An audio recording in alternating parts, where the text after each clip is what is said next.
লুৎফুজ্জামান বাবর বাংলাদেশের রাজনীতিতে আলোচিত এক নাম।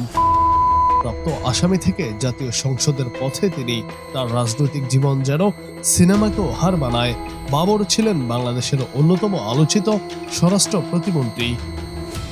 2001 থেকে 2006 পর্যন্ত বিএনপি নেতৃত্বাধীন জোট সরকারের সময় তিনি স্বরাষ্ট্র প্রতিমন্ত্রীর দায়িত্ব পালন করেন।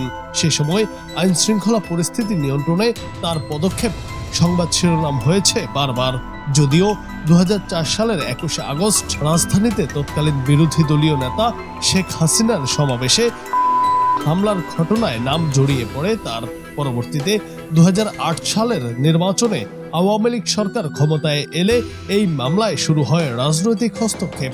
এক পর্যায়ে আদেশ দেওয়া হয় বাবরকে। চট্টগ্রামের বহুল আলোচিত 10 ট্রাক মামলাতেও তাকে দণ্ডাদেশ দেওয়া হয়। 2014 সালে পাওয়ার পর হাইকোর্টে আপিল করেন বাবর। এরপর চলতে থাকে দীর্ঘ আইনি লড়াই।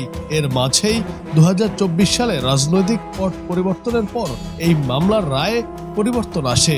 উচ্চ আদালতে শুনানির পর খালাস পান তিনি।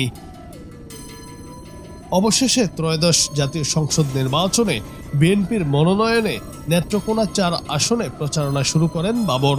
শেষ পর্যন্ত নির্বাচনে জয়ও পান। একসময় যিনি ক্ষণ গুনছিলেন কারাগারে, তিনি আবার জনগণের ভোটে আইন প্রণেতা হিসেবে ফিরছেন সংসদে। এই ঘটনা প্রমাণ করে রাজনীতিতে শেষ বলে কিছু নেই। জুনায়েদ আহমেদ, বাংলা টিভি।